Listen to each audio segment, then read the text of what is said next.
Now, moving to the next speaker, we actually go a long way back, I think, Thomas. I think we've met when I was still a marketing director at iMinds, which seems like a lifetime ago, but it's actually, in fact, just 4 years, I think. But we got to know each other actually on a totally different level when Thomas and his company helped us out to rebuild the Startups.be story. Because for those of you who were there last year with me giving kind of a personal keynote at the end of the conference, Startups.be in itself has also been a failing forward story. I started out very stupidly without any type of business model in place, just going for the mission. And it took me about 2.5, 3 years to realize that I actually had to build a business around the social mission in order to be able to succeed. And Thomas is one of the people that helped us very thoroughly in deciding what that mission could be together with our stakeholders and to rephrase that in the Startups.be that you have in front of you today with a team of 10 that's really pushing and pulling very hard to create those better circumstances. So thanks for that journey in itself, and I'm very much looking forward to having your personal testimony on stage too. Thanks, Thomas. Good afternoon, everybody. While I'm waiting for my slides to appear, let me tell you what I see in the audience when I look forward, literally. I see suits and ties. I see hipsters. But what I truly see is actually what I call designers. Not graphical designers or interior architects or whatever, but I see a room of people who are trying to envision a better future and have the guts, the confidence to realize it or to try and realize it. And as many others here, me too, I've tried to make the world a better place, starting from my own company. I failed, I made mistakes, I've learned things along the way. But what I'm actually here for is not to tell you something specifically regarding any type of project, because that's very specific. What I want to show you is that no matter what you do or how industry-driven or niche it is, there are a few things we can all learn from each other, and I've experienced those myself. So besides a bunch of designers here, I'm wondering who is, just like myself, in love with cycling. I see a few hands. So those of you who cycle every now and again maybe recognize that this is the Ventoux on the picture. Last year, I decided to climb the Ventoux. It was a heroic perspective, let's say. And I've never really did much of climbing, let's say cycling, whatsoever. And for those of you who don't know, the Ventoux has 3 ways of climbing. There are 3 ways to the top. And the one that I did is called starting from Sceaux. In cycling terms, that's what they call the pussy side, the Jeannettekant. And as you can see here, these are the percentages of how tough the Ventoux is actually. These 21, 22 kilometers, 26, 26, damn. They call it the pussy side because it starts slowly. You can see the blue and the green parts, and only at the end, only the last few kilometers are pretty rough. So what did I do? I thought, hey, I'm not just going to climb that mountain without training or without a plan. Let's train for this. Let's do it properly. And that's what I did. So I trained for months until I was on that bike climbing the Ventoux, and boy, was I happy being on the road. And for those who are not really into cycling, let me tell you what it is that you're seeing here exactly. You might think, what an athlete on a bike. But if you look closely, the athlete is actually a pretty big guy, which is a big disadvantage if you're climbing. You might see that the bottle, the can with my drinks, has a label on it. energy lab, which is known for his training schemes and exercises, and you can reach out to them to reach your goals like this one. So I followed their 6-month training schedule, so I must be in good shape, right? But I only have 1 can of drinks here, which is okay if you ride for 2 hours without any percentages or any climbs. But if you're climbing the Ventoux, which takes, for people like me, over an hour and a half, and it's 37 degrees, 1 can is way too little. So here I was, happy, on my bike, good weather, feeling good, climbing, drinking my Isostar, and I didn't even come across the heavy 6 kilometers at the end. Oh boy, what did happen there? I started way too quickly. I was too motivated, I was too happy, and by the time I reached Chalet Renard, it's the famous corner where the final 6 kilometers start, I was really tired already. But that's where the red part and a bit of the yellow part comes in. It wasn't pretty when I reached the top. And there was my family, my wife, her parents, and I almost fell off my bike. I was completely exhausted. And you know what people do when they reach the top of the Ventoux? They go stand near the sign of nearly 2,000 kilometers of climbing just vertically, which is a lot, and they're proud, like, here I am at the sign of the Ventoux. But I didn't. I was exhausted, I was angry. It was a very awkward moment, actually. My family was there, happy that I made it, but I wasn't happy, so an awkward silence took over. And what did I do? I drank a can of Coca-Cola, which made me feel a little bit better. And I decided, fuck. I wanted to break our family record on the Ventoux. The record was actually, a record by itself, because just my brother had climbed the Ventoux, so his time was the record. I wanted to break it. I didn't succeed. And I thought, I'm going to try again. And 2 days later, I was there again on the Ventoux, climbing, and I learned a bit of things to help me along the way. I learned that I had to drink more, start more slowly, and that I needed some help along the way. So here's a picture of me and my wife where we switch cans. This is somewhere halfway. And it was fun. It was really fun. And I reached the top, and I wasn't exhausted, and I was 10 minutes faster than the first time I climbed the Ventoux, and I was really, really happy. And I sent a text message to my dad and my brother, like, yeah, I broke the record, second time, had fun, was better, and they were happy for me, as you can see, based on the many, many smileys here. And I think that's what failing forward, or entrepreneurship, or lessons learned, or whatever it is that we're coining here regarding terms and words, I think it's important that we keep enjoying being on the road, and that we involve the people that matter to share both good and bad. That's why I'm here today. That's why I'm one of the ambassadors of the campaign in general as well.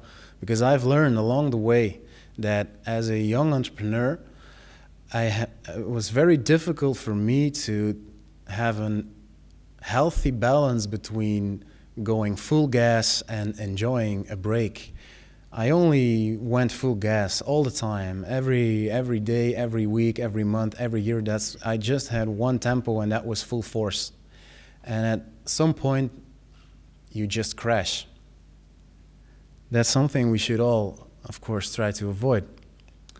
But what does it mean exactly when you reach the Ventoux and you feel that you're going to fall off your bike and everything hurts? It's very direct. It's very easy to understand that this is not how you want to climb another mountain or the Ventoux again.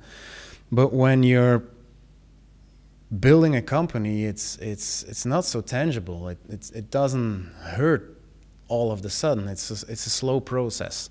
So when I say balance between full gas and enjoying a break, what I actually mean is for everybody here who's maybe dealing with a few struggles themselves, when you feel that something's off but you don't have the guts to talk about it really, that's actually falling off your bike all of the time. And it's different for everybody. For me, I always tell the same stories. I was crashing slowly, and one of the things that one of the patterns that changed, for instance, which I was afraid to admit to myself and to talk about openly with some of my former colleagues here actually, is that Monday morning was the best moment of the week for me.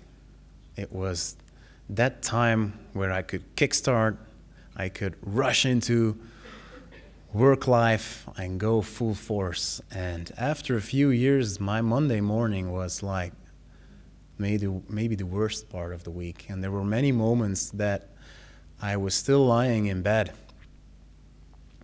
and the phone rang. And I looked at the phone and I saw, oh, it's Bert calling. I have to answer this. And I picked up the phone, lying in bed, and just entered the conversation like nothing was wrong or nothing was actually, off, as you can see here. And it happened a few times. And when I think about those moments now, I'm really like, what the fuck was I doing?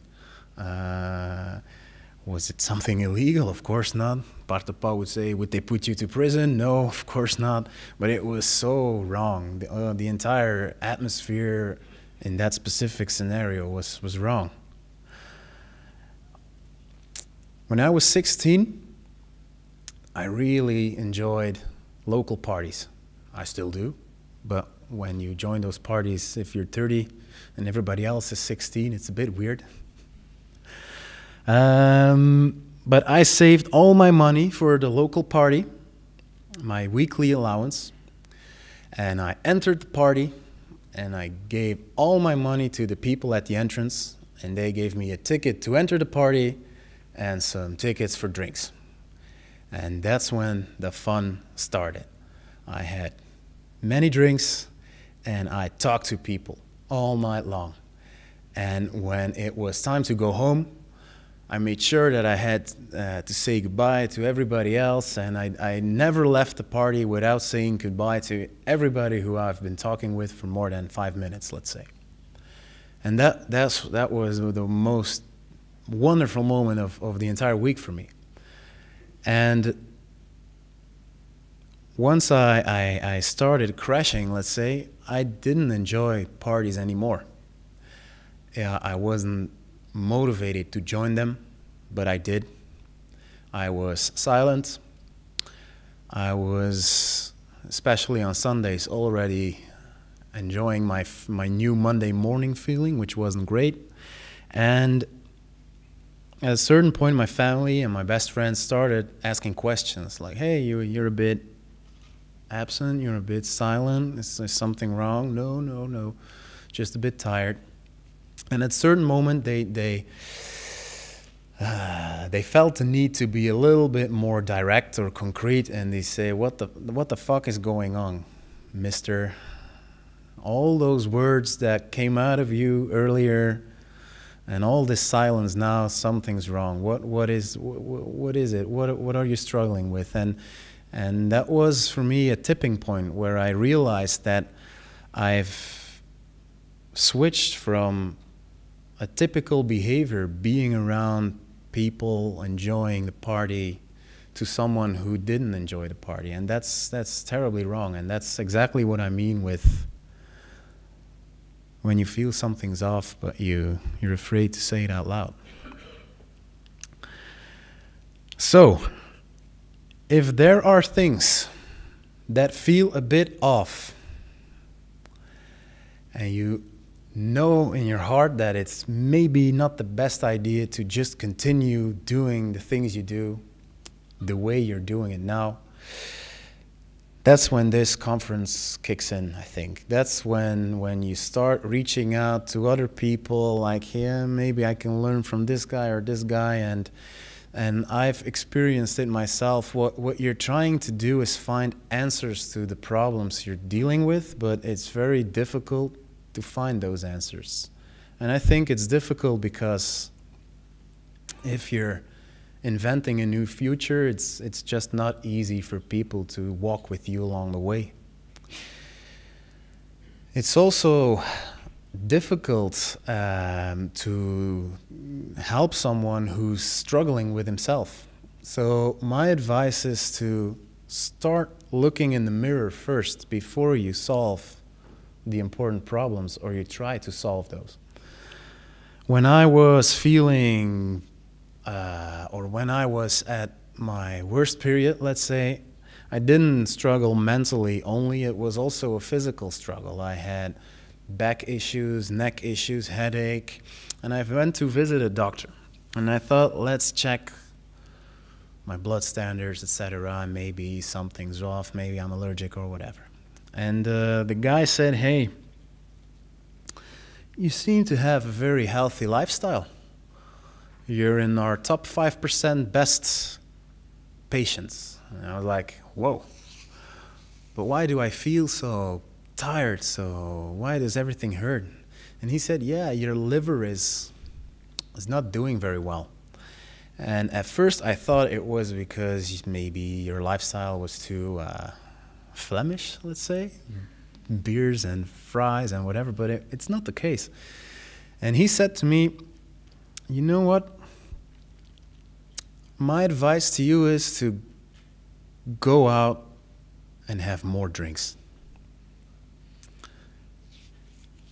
And I was like, you just told me my liver is just in a terrible shape, and your advice is to go to the local bar more often?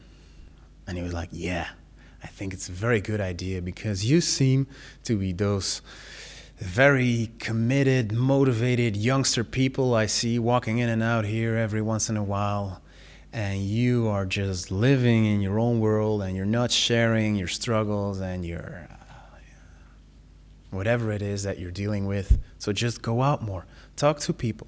They won't solve your problems, but it will make you feel a bit better. And he was right.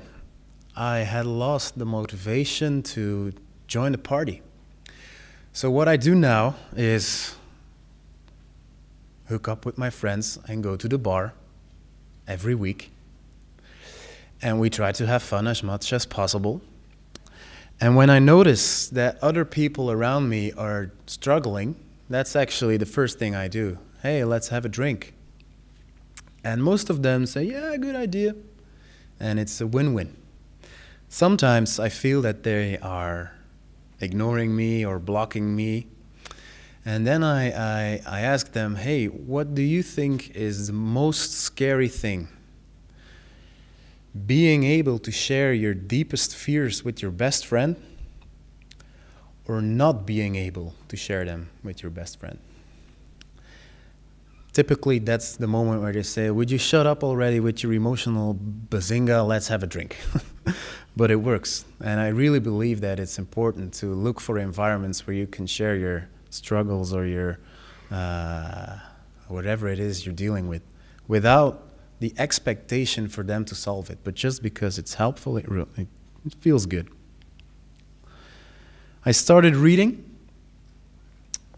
in the beginning, and the book I recommend everybody is on the slide here. It's The 7 Habits of Highly Effective People, which describes in 7 chapters how people interact with each other in certain situations and what type of psychologic interactions there are, and it's very easy to understand in which part of the habits you, as your identity, where you fit. And one of the things that I learned in this book is that It's written by a management consultant, actually, so he knows what he's talking about, I guess. But he says, yeah, if you're building a company and you're working with people, it's very easy to use money as a currency to evaluate if things are evolving like it should. But there is, besides a bank account, also something like an emotional account. If you work with people, emotions and feelings come into place as well. And the difference between loyal people working together and, for instance, selfish people working together, let's say a loyal team versus a non-loyal team, is that the emotional account of the loyal people is filled with whatever currency you want to call it. But for me, it was a problem because when I was working with people, I tended to follow my gut. And when I liked someone, I thought, yeah, they probably are a good fit, which is, of course, not the best way of assembling a team. So in many cases, my gut feeling and my emotional reactions made a difference. As you read in many other books, follow your gut. It's there for a reason. But sometimes it's the people who we trust most that are also in a professional environment, the ones who hurt us most. So if you had a nice collaboration, but you realize that it's, professionally speaking, not the best collaboration, for me, it turned out to be very difficult to change that. And I learned how to deal with this situation thanks to this book. I also did a masterclass at Antwerp Management School. The intention was actually very, very straightforward. Let's give you a mirror. Let's identify your strengths, your weaknesses. Let's help you understand better how other people behave. And they used Insight's color as a way of identifying your strengths and weaknesses. In all lessons, it speaks of colors, which represent the 4 kinds of energy we all have in our behavior. But there's also one main color, one starting color, let's say. For me, it's yellow. Yellow sunshine, it's what they call. And for me, it was an eye-opener. Because after years of putting the business first, I was in, let's say, an identity crisis. I didn't know what was good for me or what I wanted or what my strengths and weaknesses were. And for many people who are in balance, this is very difficult to understand because it's like, yeah, you know when something feels good or something doesn't, and you should only do the things you're good in, and you don't need to do all the things that are necessary just because the company needs you to do it. But for me, that was a hard lesson to learn. I was so committed to the greater good, I was so committed to succeed, that when I saw the list of to-dos, I felt responsible for all those to-dos. And because I had difficulties in assembling the right team, I also had difficulties in assembling the to-dos or directing the to-dos to the right people. And I had to learn this eventually because it wasn't working. But what's typical for yellow people is that they see the good in everything. And that's actually what I believe my most valuable asset. I see the potential or the full potential in people very easy. Also in ideas, in future potential, let's say. Sometimes they say innovation is a must for people who thrive on yellow energy. For me, that's the case as well. I've been involved in over 100 innovative product developments the last few years. I really, really like change, improvement. What I don't like is managing a team of 10, 15 people, giving them their to-dos, evaluate them. One of the speakers earlier this morning talked about it as well, the hiring, the firing, etc. And I learned along the way that if I didn't choose my to-dos wisely and just felt responsible for everything, yeah, that's a recipe for disaster, right? Which makes sense right now, but it didn't a few months ago. And last week I found a note that I wrote about a year ago with all these to-dos that the company needed to take the next step. That's where I think 12 to-dos. And back then I thought that I was learning because I chose 4 of the 12 to-dos for myself, and I was looking for people to help me on the other 8. But when I look at those 4 to-dos now, I think, that's not what you want to do. Why did you pick them in the first place? But at that time, I didn't see it.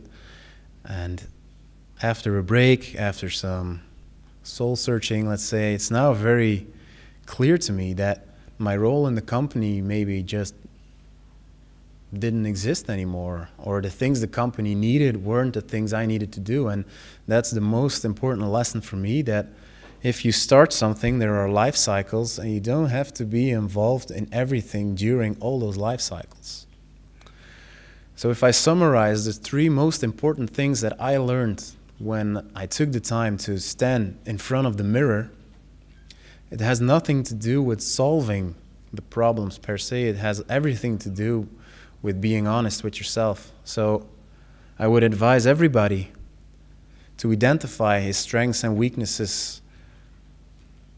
It can be with a program, can be online, whatever way feels good to you, but a neutral, objective perspective is very helpful. And never ever think that the to-dos that are on your lists are your individual to-dos as an entrepreneur. And the last one, go have more drinks. Thanks, guys.